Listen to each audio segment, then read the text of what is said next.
ఈరోజు BRS party రాష్ట్రవర్గ కార్యవర్గ సమావేశానికి ఈరోజు కేసీఆర్ గారు రావడం ఇదొక నూతన సంవత్సరం ముందుగానే జరుపుకున్నంత సంతోషంగా ఈరోజు బీఆర్ఎస్ పార్టీ కార్యకర్తలం దాన్ని ఆస్వాదిస్తూ ఉన్నాం. అలాగే ఈ రేవంత్ రెడ్డి శాతగానితనాన్ని తెలంగాణ ప్రజలలో తీసుకెళ్లడానికే ఈరోజు రాష్ట్ర స్థాయి కార్యవర్గ సమావేశం నిర్వహించడం జరుగుతుంది. కేసీఆర్ గారు తెలంగాణని ఎలాగైతే అభివృద్ధి చేసి పెట్టిపోయిండో దాన్ని మొత్తాన్ని సర్వనాశనం చేయడానికి ఈరోజు కాంగ్రెస్ పార్టీ ముఖ్యమంత్రి సన్నాసి రేవంత్ రెడ్డి కంకణం కట్టుకున్నాడు. ఈరోజు పేద ప్రజల ఇళ్లని కూలగొడతా ఉన్నాడు. ఈరోజు రైతులకు రుణమాఫీ లేదు. ఈరోజు రైతులకు యాసంగి పంటకు రావాల్సిన రైతు బంధు లేదు.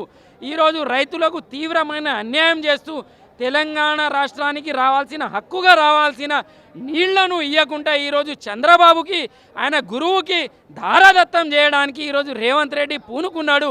ఈ విషయాన్ని గ్రహించిన కేసీఆర్ గారు తెలంగాణ సమాజానికి తెలంగాణ రాష్ట్రంలో ఉన్న ప్రజానికానికి ఈరోజు లేచి ఆయన ముందుకు రావడం జరిగింది. అందరికీ కేసీఆర్ గారు చెప్పేది ఒక్కటే, తెలంగాణకి ఎప్పుడు అన్యాయం జరిగినా తెలంగాణ రాష్ట్రానికి ఏ విధంగా అన్యాయం జరిగినా ఆయన ముందుండి కొట్లాడడానికి ఈరోజు 7-10 వయసులో ఇవాళ ముందుకొచ్చి నేను మీకున్నాను రాష్ట్రాన్ని అన్యాయం కానియనని చెప్పేసి ఇవాళ కొట్లాడుతూ ఉన్నాడు. రేవంత్ రెడ్డికి చేత కాదు. రేవంత్ రెడ్డికి కనీసం మన నీళ్ళెన్ని మనకున్న టీఎంసీలు ఎన్ని దాని మీద కూడా కనీస అవగాహన లేదు.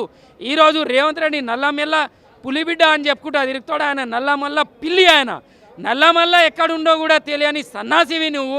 ఇంకా నీకు గోదావరి నీళ్ల గురించి ఏం తెలుసు? తెలంగాణ రాష్ట్రానికి రావాల్సిన కృష్ణా జలాల గురించి నీకేం తెలుసు? ఈరోజు తెలంగాణని ముంచాలే, రాహుల్ గాంధీకి బ్యాగులు నింపాలే. ఇవి రెండే విషయాలు తెలుసు రేవంత్ రెడ్డికి. ఖచ్చితంగా బిడ్డ నిన్ను మాత్రంగా విడిచిపెట్టేదే లేదు. 3.0 2029లో చూపిస్తాం. కేసీఆర్ గారి సారథ్యంలో మిమ్మల్ని ఉరికిచ్చి కొట్టకుంటే మమ్మల్ని వచ్చి అడగండి అని చెప్పి ఈ సందర్భంగా తెలియజేస్తా ఉన్నాను.